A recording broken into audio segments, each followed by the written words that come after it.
네, 더 딥데이트에 오신 여러분 환영합니다. 오늘 저희는 인간의 행동 그리고 또 만족감을 움직이는 두 가지 강력한 엔진이라고 할 수 있겠죠. 바로 뇌의 즉각적 보상 시스템과 장기적 보상 시스템에 대해 좀 깊이 있는 대화를 나눠볼까 합니다. 네, 우리의 선택, 습관, 그리고 궁극적인 행복감 같은 것들이요.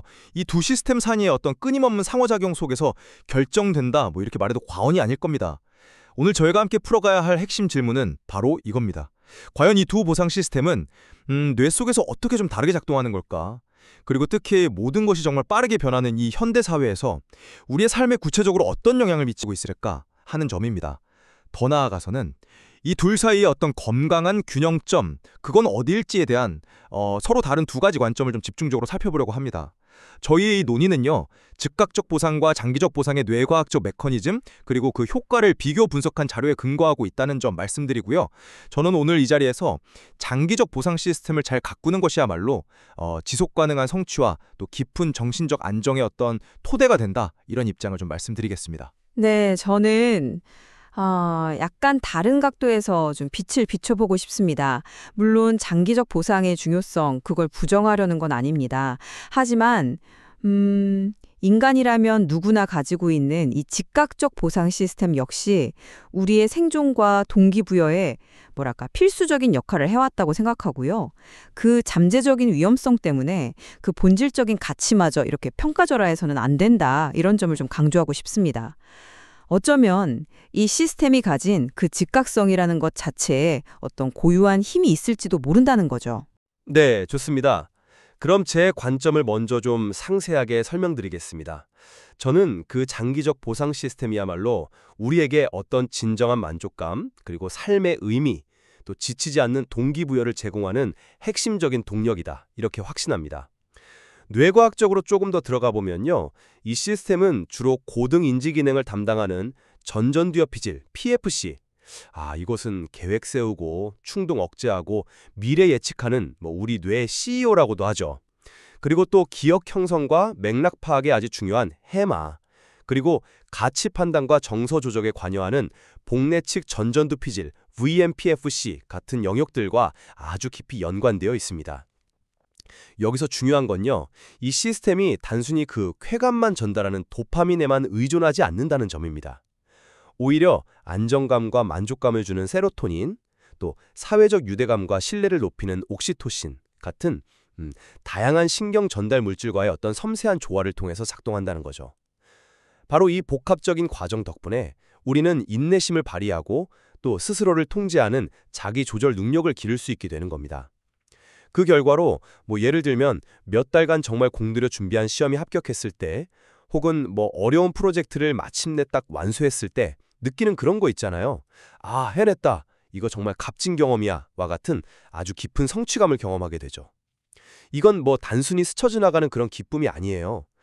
긍정적인 습관을 만들고 나는 해낼 수 있는 사람이다, 나는 자기 효능감을 높여서 정체성을 강화하고 나아가서는 정서적 안정을 가져오고 집중력이나 기억력 같은 실제적인 인지 능력까지 향상시키는 효과로 이어집니다. 마치 우리가 꾸준히 저축해서 목돈 만드는 것처럼요. 이런 경험들은 우리의 심리적 자산으로 차곡차곡 쌓여서 삶의 기반을 아주 단단하게 만들어줍니다. 반면에 즉각적 보상 시스템은 어떤가요? 물론 아주 강렬한 쾌감을 주죠. 하지만 그 효과는 짧고 종종 공허함이나 후회로 이어지기가 쉽습니다. 스마트폰 알림에 계속 주의를 빼앗긴다거나 자극적인 컨텐츠에 몰입하다 보면 정작 중요한 목표에는 집중하기 어렵게 만들죠. 더 나아가서는 중독의 위험을 높이고 장기적으로는 이 목표 지향적 사고와 실행을 관장하는 바로 그 전전두엽의 기능을 약화시킬 수 있다, 이런 연구 결과들도 있습니다. 따라서 정말로 풍요롭고 의미 있는 삶을 추구한다면 우리는 이 장기적 보상 시스템의 가치를 제대로 인식하고 이걸 의식적으로 개발해야 한다고 생각합니다. 네, 그 장기적 보상에 가져다 주는 어떤 심오한 만족감이나 성장의 측면, 저도 충분히 공감하고 그 중요성에 대해서는 이견이 없습니다. 하지만 저는요, 이 즉각적 보상 시스템을 단순히 극복해야 할 대상 혹은 위험 요소로만 치부하는 것에는 좀 동의하기가 어렵습니다. 왜냐하면 이 시스템은 인류 진화 과정에서 생존과 번식이 아주 필수적인 역할을 해온 그러니까 굉장히 근본적이고 강력한 동기부여 엔진이기 때문이죠. 뇌과학적으로 봤을 때 이 시스템의 핵심에는 보상과 쾌감, 동기부여의 중추인 측좌핵, NAC, 종종 쾌락 중추라고도 불리죠. 그리고 감정 반응, 특히 어떤 위협이나 긴급 상황에 빠르게 반응하는 편도체가 있습니다. 이 영역들이 특정 자극, 예를 들어 맛있는 음식이라든지 예상치 못한 보상 혹은 흥미로운 정보 같은 것에 반응해서 도파민을 아주 빠르고 강렬하게 분출시킵니다. 그 결과 우리는 와, 이거 재밌는데 당장 또 하고 싶어. 와 같은 아주 즉각적이고 강렬한 욕구를 느끼게 되는 거죠. 이게 왜 중요하냐면요. 이런 즉각적인 피드백과 강력한 유인 효과는 우리가 어떤 행동을 처음 시작하게 만들거나 혹은 특정 기술을 반복적으로 연습하게 하는데 굉장히 효과적일 수 있다는 점입니다. 자료에서도 언급됐듯이 반복적인 자극에 민감하게 반응하는 것, 이게 이 시스템의 주요 특징 중 하나거든요. 이게 때로는 빠른 학습, 예를 들어 어떤 행동이 즉각적인 보상으로 이어지는지를 빠르게 파악한다거나 혹은 변화하는 환경에 신속하게 적응하는 데 기여했을 수도 있습니다. 물론 그 내성, 그러니까 같은 자극에 반복 노출될수록 쾌감은 줄고 더 강한 자극을 찾게 되는 현상이죠. 이나 중독의 위험 같은 심각한 부작용이 분명히 존재합니다. 저도 이 위험을 간과하는 건 절대 아닙니다. 하지만 저는 이게 시스템 자체의 어떤 고유한 결함이라기보다는 두 시스템 간의 균형이 무너지거나 혹은 특정 유형의 보상, 특히 현대사회에 만연한 인공적이고 과도한 자극에 지나치게 의존할 때 발생하는 문제일 수 있다, 이렇게 봅니다. 즉각적 보상이 주는 그 짜릿한 흥분이 반드시 허무함으로만 귀결되는 것은 아니고요.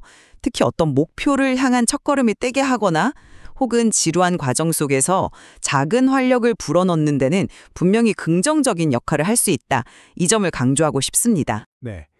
그 지점, 그러니까 즉각적 보상이 행동의 시작점이 될 수 있다는 점은 일리가 있습니다. 하지만 저는 우리가 경험하는 그 만족감의 질과 지속성에 좀 더 주목해야 한다고 생각합니다. 앞서 말씀드렸듯이 장기적 보상은 전전두엽, 해마 같은 고등 뇌 영역이 관여하고 도파민뿐 아니라 세로토닌, 옥시토신 등 여러 신경 전달 물질이 복합적으로 작용해서 해냈다, 의미 있다는 그런 깊고 지속적인 만족감을 만들어냅니다. 이 만족감은 시간이 지나도 쉽게 사라지지 않고 오히려 자존감을 높이고 다음 도전을 위한 동력이 되죠.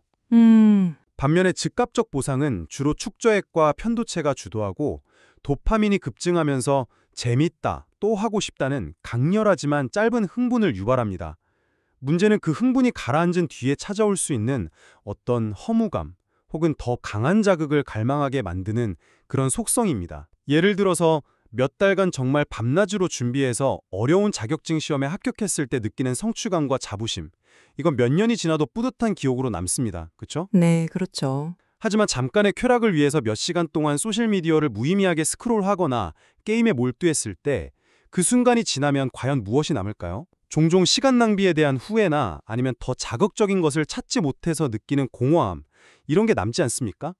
전자는 우리의 삶을 풍요롭게 하는 일종의 투자에 가깝다면 후자는 쉽게 고갈되는 소비에 가깝다고 저는 생각합니다. 이 경험의 질적 차이와 그 지속성, 이게 바로 장기적 보상 시스템의 진정한 가치라고 봅니다. 네, 경험의 질적 차이가 존재한다는 점은 분명합니다. 합격의 기쁨하고 게임 레벨업의 쾌감이 같을 수는 없겠죠. 하지만 그 재밌다, 또 하고 싶다는 감정 자체가 본질적으로 부정적이거나 무가치하다고 그렇게 단정 지을 필요는 없다고 생각합니다. 오히려 그 감정은 새로운 것을 탐색하고 배우려는 어떤 호기심의 발현일 수도 있고요. 어떤 활동에 처음으로 재미를 붙이게 만드는 중요한 계기가 될 수도 있습니다. 아이가 블록 쌓기에 처음 재미를 느껴서 막 몰입하는 순간을 한번 생각해 보세요. 그 즉각적인 즐거움이 없었다면 더 복잡한 구조물을 만드는 장기적인 목표로 나아가기가 좀 어려웠을 수도 있습니다. 측저핵이나 편도체를 중심으로 한 이 빠른 반응 경로는 어쩌면 진화적으로 생존과 적응에 매우 중요했던 아주 효율적인 시스템이었을 가능성이 높습니다. 위험을 빠르게 감지하고 보상이 있는 곳으로 빠르게 움직이도록 만들었을 테니까요. 말씀하신 그 허무함이라는 결과는 그 시스템 자체가 문제라기보다는 우리가 그 시스템을 어떻게 활용하고 조절하는지에 더 달려있다고 봅니다.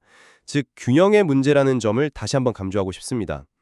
예를 들어서 마라톤 완주라는 장기 목표를 세운 사람이 매일 훈련을 마칠 때마다 느끼는 작은 성취감이나 아니면 운동 앱이 보여주는 즉각적인 데이터 피드백 같은 거요. 이건 분명 즉각적 보상에 속하지만 장기 목표 달성을 위한 중요한 연료 역할을 하지 않습니까? 네, 그런 측면이 있죠. 이런 즉각적인 긍정적 피드백이 없다면 그 길고 힘든 과정을 지속하기란 훨씬 더 어려울 겁니다.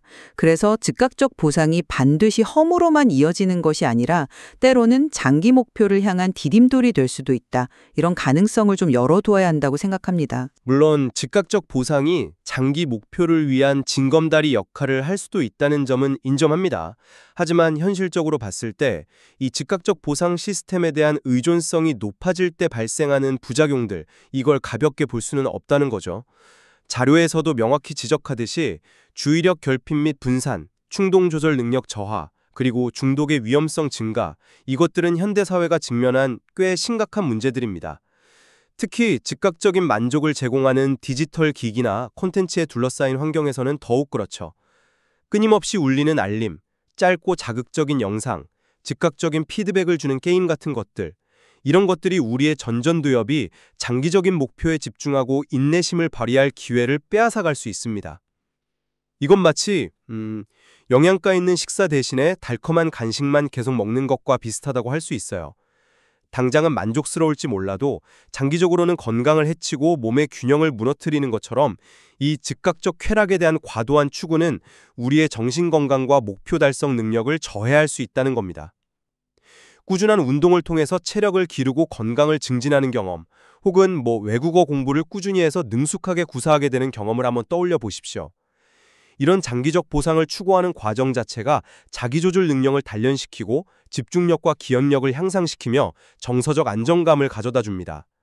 시험 합격, 프로젝트 완수, 꾸준한 운동의 성과 같은 것들은 단순히 결과물이 아니라 그 과정에서 얻는 내적인 성장과 자신감이라는 아주 값진 심리적 자산을 동반합니다.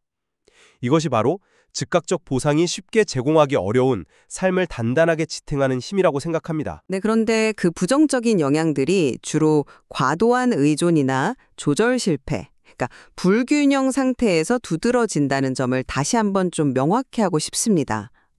반복 자극에 민감하게 반응하는 특성이 중독의 위험성을 내포한다는 것은 분명한 사실입니다.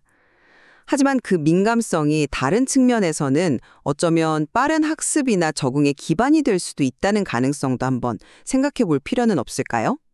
예를 들어서 새로운 소프트웨어를 배울 때요. 작은 기능 하나하나를 성공적으로 사용할 때마다 느끼는 그 즉각적인 성취감. 이게 학습 과정을 더 즐겁고 효율적으로 만들 수 있습니다.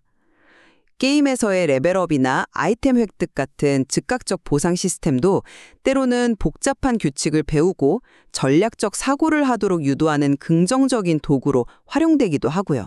그렇죠. 게임 디자인이 그런 걸 잘 활용하죠. 맞습니다. 물론 이러한 요소들이 과도해지면 문제가 발생하지만 이것이 즉각적 보상 시스템 자체의 어떤 본질적인 악이라고 보기는 어렵다는 겁니다. 또한 내성 발생이라는 현상도 단순히 부정적으로만 치부할 것이 아니라 뇌가 끊임없이 변화하는 환경과 자극에 적응해 나아가는 어떤 자연스러운 과정의 일부로 해석될 여지도 있다고 봅니다. 어쩌면 항상 새로운 것을 추구하고 더 높은 목표를 향해 나아가려는 인간의 본성과도 연결되어 있을 수 있고요.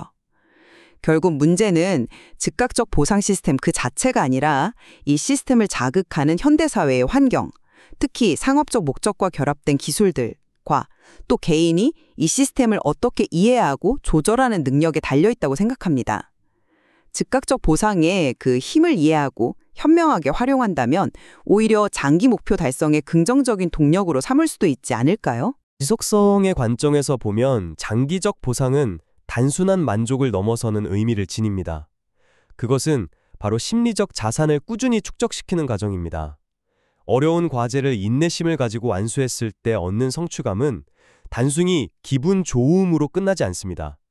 그것은 나는 어려움에도 불구하고 해낼 수 있는 사람이다 라는 자기 효능감을 강화하고 이것은 곧 자신의 정체성의 일부가 됩니다. 이러한 긍정적인 자기인식은 미래의 도전에 맞서는 용기와 자신감을 주죠. 이것이 바로 제가 앞서 언급했던 성취, 깊은 만족, 지속적 동기 강화 및 자아 성장으로 이어지는 선순환 고리입니다. 이건 마치 튼튼한 건물을 짓기 위해 기초를 다지고 기둥을 세우는 과정과 같습니다. 시간이 걸리고 노력이 필요하지만 그 결과는 견고하고 오래 지속되는 안정감을 제공합니다. 반면에 즉각적인 쾌락 추구는 마치 모래 위에 집을 짓는 것과 같을 수 있습니다. 빠르게 만족감은 얻을 수는 있지만 그 기반이 약하고 쉽게 허물어질 수 있으며 장기적인 안정감이나 깊이 있는 자기 성장을 가져다 주기는 어렵습니다. 인생이라는 긴 여정에서 진정한 안정감과 만족은 이러한 내면의 자산 축적에서 비롯된다고 생각합니다. 네. 장기적 목표 달성이 주는 그 심리적 자산 형성과 인생의 안정감에 대한 말씀에는 저도 깊이 동의합니다. 그것이 우리 삶의 어떤 궁극적인 방향성에 되어야 한다는 점도 부인하지 않고요. 하지만 그 튼튼한 건물을 짓는 길고 때로는 좀 지루할 수도 있는 과정에서 즉각적 보상이 과연 불필요하거나 방해만 되는 존재일까요? 저는 오히려 그 반대일 수 있다고 생각합니다. 거대한 목표를 향해 나아가는 과정은 수많은 작은 단계들로 이루어져 있습니다. 그쵸? 각 단계를 완수했을 때 주어지는 작은 보상이나 칭찬, 혹은 스스로에게 주는 작은 선물 같은 그런 즉각적인 피드백은 다음 단계로 나아갈 힘을 줍니다.